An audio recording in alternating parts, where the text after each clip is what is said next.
So now we're going to talk about fungal labs here and try to give you some tips about when to order them and when not to order them, so that you won't be in the situation of ordering fungal labs, not knowing how to interpret them, and then having to get a consult when the clinical situation is such that you probably should not have ordered them in the first place.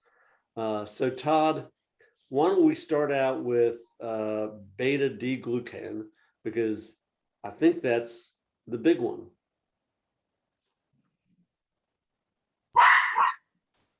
Sorry, so when I think about betaglucan, and my apologies for the dog barking in the background, when I think about betaglucan, I think of it as much of, you think about spin and snout, right? So sensitivity and specificity, ruling in and ruling out. So it's really something that it's most powerful in ruling things out.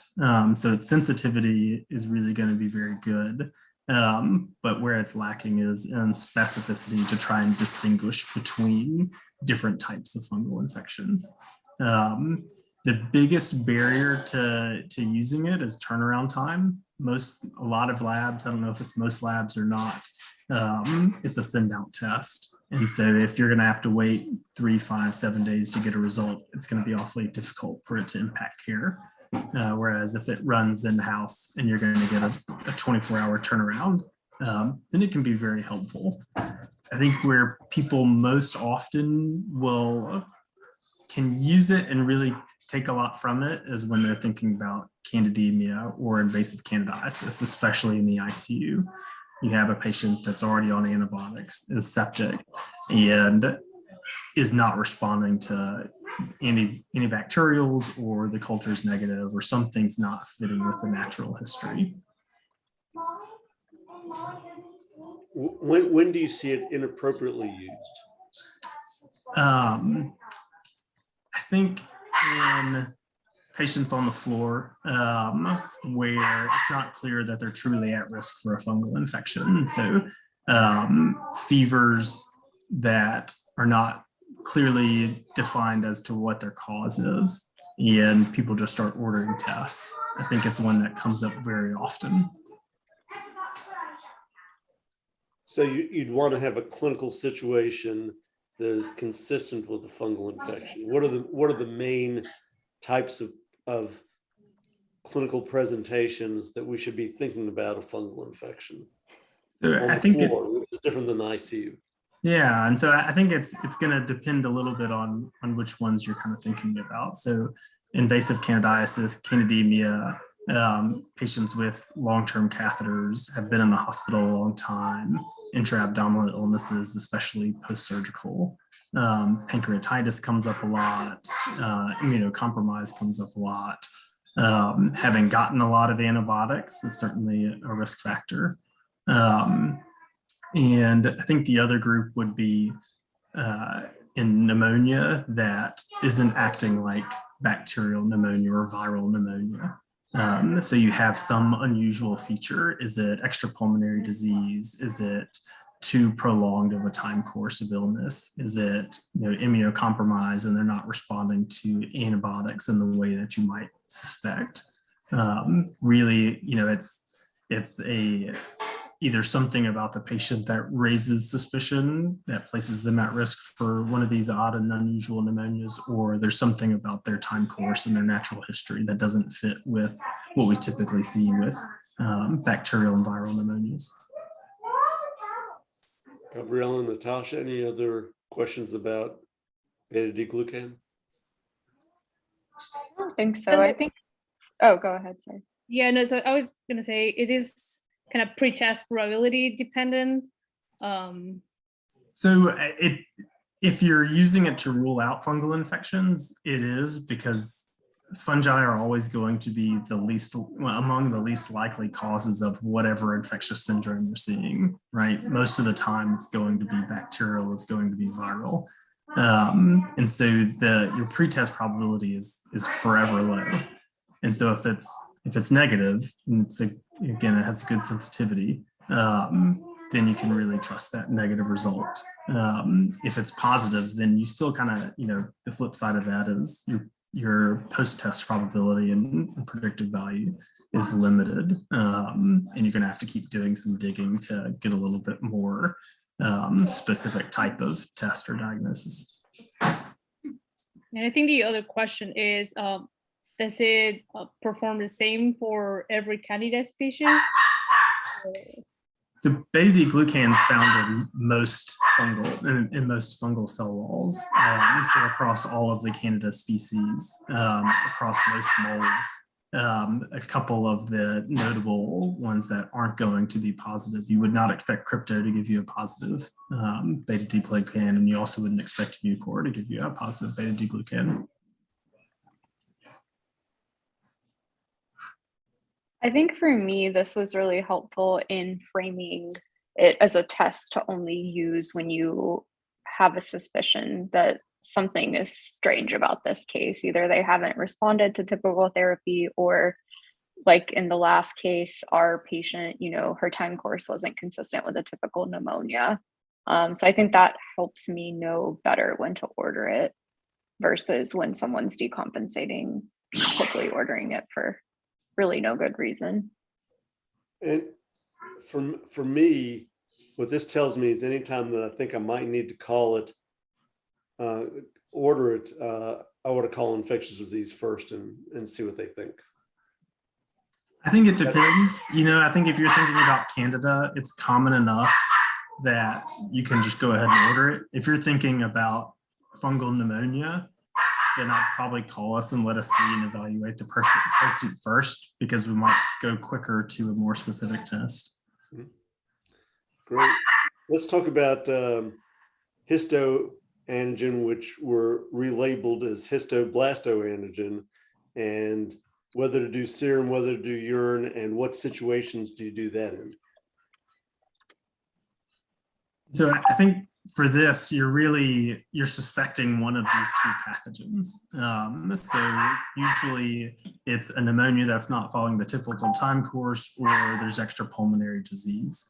With Histo, with both of them, you inhale them, and then they vary on how they spread. So Histo spreads through the reticuloendothelial system, and you see it go to lymph nodes, liver, spleen, and bone marrow most commonly. Can also go to the skin, can also cause a chronic meningitis. Whereas blasto spreads hematogenously, and you see it go to the CNS, to the skin, and to the bones most commonly.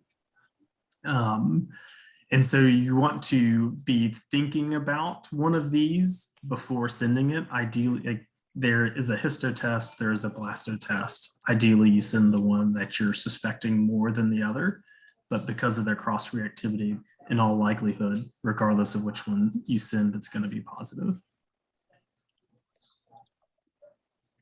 And I think you told me once that the urine test is a better test than the serum test. Right. If they make urine, send urine. The sensitivity is better. If it's somebody that doesn't make urine because of end-stage renal disease, then you send the best that you can. Some people argue that you send every version that you can because you increase your probability for catching a positive test. Their sensitivity isn't perfect either way. They're probably in around the 70 to 80% range. Maybe higher, it's going to be better if it's very disseminated disease, high burden of infection, greater degree of immunocompromise. Both have chronic cavitary forms of pulmonary disease where the sensitivity is a good bit less. Any other cross-reactivity, like with other fungal infections that we should be aware? I don't think so. Nothing that really jumps to my mind.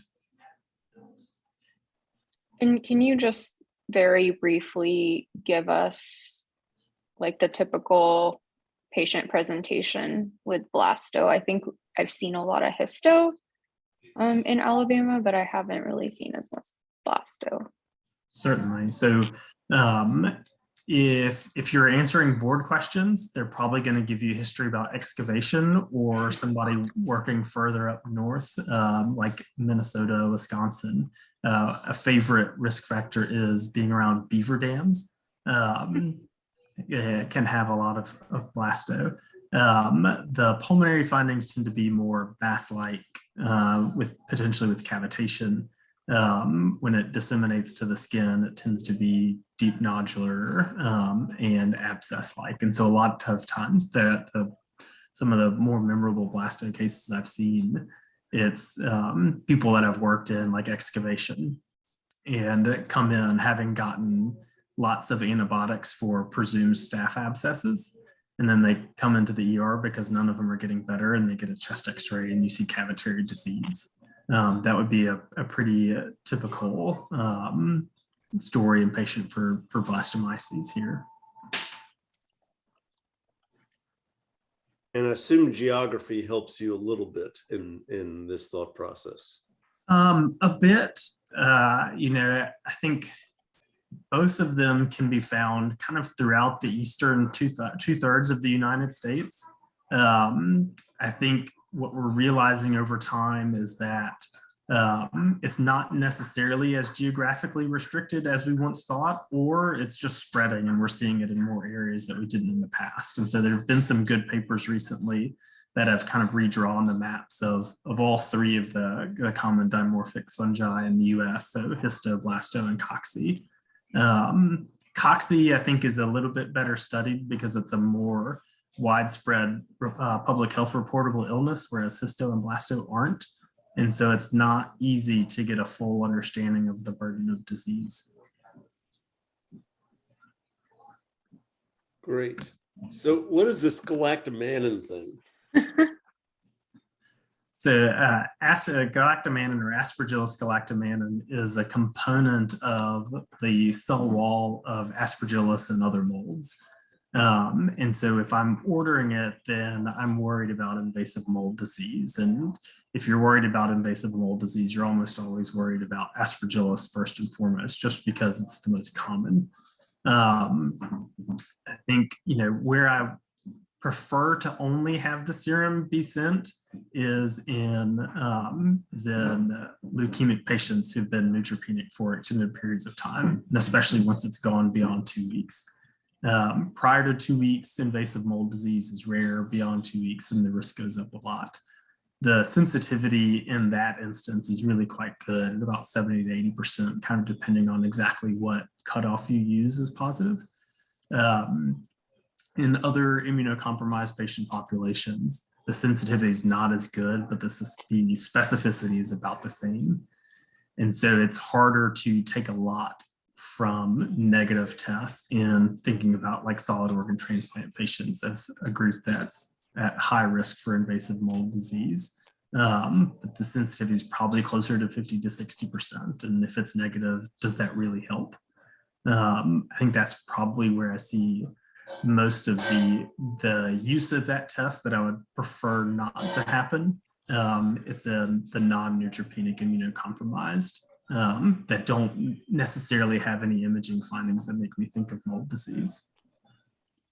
Does it work for, if I remember right, there are like 2 or 3 different ways Aspergillus presents in the lungs. There's sort of an allergic, there's a cavitary, and I guess a diffuse. Is that right? Yeah, so you can have like your textbook or classic invasive pulmonary aspergillosis that should be an expanding nodule that eventually cavitates over time. You can have allergic bronchopulmonary aspergillosis that I don't believe the galactomannan itself is terribly helpful for, but they can use Aspergillus antibodies tests when usually pulmonologists and allergists are working with those patients. You can have a chronic cavitary form of this, just like you can Histo and Blasto. It will look just like what people think about with TB. And then there's a different, if you think about what's going on now with COVID, we have post-COVID aspergillosis. There's also post-influenza pulmonary aspergillosis. Those tend to be a little bit different form of an illness. Less large nodules with cavitation, can be more mass-like, can be more of like a tracheobronchitis. And so I think the variety of syndromes within the lungs that Aspergillus can do is a bit more expansive than I think what a lot of us normally think of. Does it typically have extrapulmonary manifestations? Maybe. In neutropenic patients, probably a little bit more likely. In other patients, probably a little bit less likely. Lung and heart transplant patients, as of the solid organ group, are going to be more likely to disseminate, and most frequently skin and brain. This came up on our previous case discussion, but does the level of the Galatomania matter? And also, do we routinely trend it for any purposes? Yeah, so, and I would say this is true for the Galactomannan as well as the Histo and Blasto antigen. The degree of positivity reflects the burden of disease. And so the higher the level, the more likely you're going to think about widespread disseminated disease. I don't know that I necessarily trend galactomannans, but we absolutely trend histoantigens and disseminated histo, and like to see that resolve completely prior to stopping therapy after the appropriate duration. On that note, what's the cross-reactivity with other fungal infections? The biggest one is histo. And then just other molds can also give you a positive Aspergillus galactomannan. But much like betaglucan, you would expect to be negative. And that's a note. Cross-reactivity. This is based on a previous clinical experience. Sosine used to be associated with false positive Galactomannan, but I think it was like back in the day based on how it was prepared. Is this still something that we should worry about? Because I think if we're thinking of invasive aspergillosis and there's a very sick patient, it is very that patient could be on Sosine. So how could you approach that? I would say it's not impossible, but it's very unlikely. It's not something that happened anywhere near the frequency that it used to be reported in, really in kind of like the early 2010s.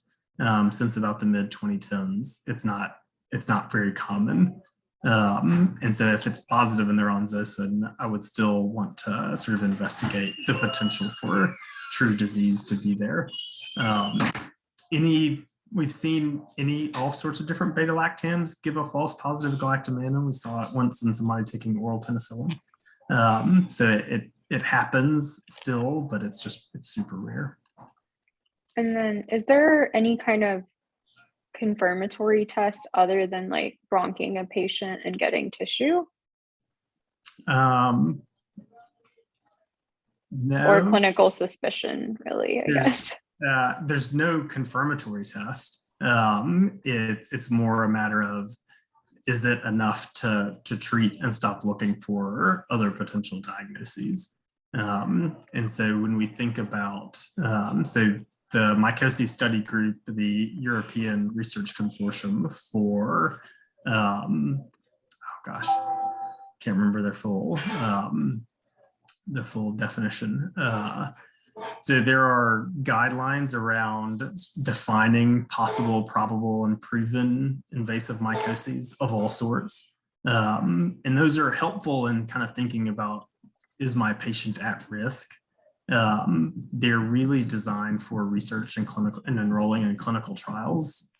They're not necessarily as helpful for defining should you treat or should you not, and it's really clinical suspicion. So, the dilemma with almost all of our fungal biomarkers is they're imperfect tests, and it's just a sad reality that we live in, that we don't have something better, and a lot of times they're not able to undergo more invasive procedures to get tissue and confirm the diagnosis. And so we'll treat and assess the response and be confirmed over time or not. Well, let's move on to the other relatively common test that we order, which is cryptoantigen. Yeah, and so cryptoantigen is a great test. It is super specific. It is incredibly sensitive. It's in the immunocompromised patient population. If it's negative, it's almost certainly going, it's going to, you can trust that negative. In normal immunocompetent hosts, there is a potential risk for false negatives. And fortunately, those situations are rare. But you know, if somebody's not following the natural history that you suspect, and they don't have any apparent immunocompromising condition, you can't necessarily perfectly rule it out as you might like to. We can send it from both serum and CSF. The sensitivity is very good. If you have a normal CSF and a normal antigen, the potential for there to be true meningitis is practically zero. It's replaced the old India ink, is inadequate in both sensitivity and specificity, so nobody needs to be doing those anymore if they have access to this test, which is really quite cheap and good now.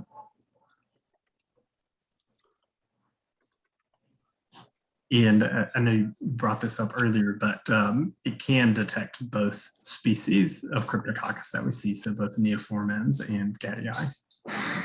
So it would help me is if we have an immunocompromised host, we worry a little bit more about neoformans. Gadii, I know we have some in Alabama. I know it's supposed to be more common in the Northwest, but what would be the classic presentations of those that we would think through? Certainly. So Natasha, it's GATTII. Thank you. Would not have gotten that myself. That's okay. Gosh, there's the most common patient population. So uncontrolled HIV with CD4 count, usually less than 100. That comes in with, more often you see meningitis in that patient population. Solid organ transplants, pneumonia is the most common presenting syndrome. The range of imaging findings is huge. It can be a single dominant nodule. It can be diffuse micronodular disease. It can be mass-like. It can cavitate. And so I don't, you know, it could look like community-acquired pneumonia, honestly, and nothing would necessarily sway me from thinking about it in the right host. When we see it leave the lungs, most commonly in solid organ transplants, it goes to the skin, following that to the meninges, whereas in HIV patients, it most commonly goes to meningitis from the lungs. The other important patient population is patients with cirrhosis, are at a higher risk of having cryptococcosis. Is that pulmonary meningitis or both? Usually pulmonary, and if it goes on undiagnosed and untreated long enough, then can certainly cause meningitis. Do you have any comments on trending or repeating crypto antigen during treatment or post-treatment of cryptomeningitis? Yeah, so the titer that you get, you know, like all of these, it's reflective of the burden of disease. And so the higher the titer, the more disease that you have. You expect the antigen to go down with treatment, and it will.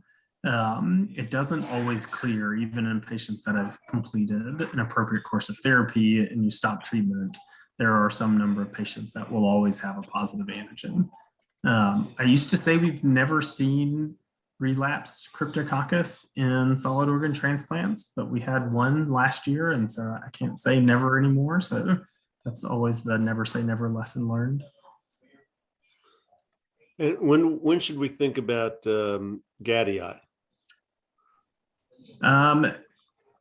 The areas where it's more like hyperendemic and more common are going to be the Pacific Northwest, and then the Pacific Ocean islands, so Australia, Southeast Asia, New Zealand, Papua New Guinea, those areas. They have a lot, but there are subtypes of gadii that have been found all over the US, including people in Alabama that haven't ever left Alabama. So Very rare, fortunately, can be diagnosed with the same tests and treated in the same way. And do they just present with with meningitis, and we're not finding any bacteria or The viral symptoms aren't studies? really clinically distinct. It can look just the same as, what you see from pulmonary disease and meningitis it's the same across the two species. Great, great. And just a word, do we need to worry about fungal isolators? Only if you're thinking about histo. So crypto candida will grow easily on a normal blood culture. Molds should absolutely not be showing up in blood cultures. The one exception would be fusarium, which again will grow in regular blood cultures. Histo is an intracellular pathogen, and so the extra processing of a fungal isolator would allow it to actually grow, but that's in part because it's also held longer. It's held up to 4 weeks, and it usually will take about 2 to 3 weeks to actually grow from the blood. Fusarium. You. 1 hour, yeah, there you go. Natasha and Gabrielle, any final questions for Todd? No questions, but thank you so much. This has been brilliant. I know. This has been great, really comprehensive. I hope it's helpful, and we're always happy to field questions, and so don't hesitate to call.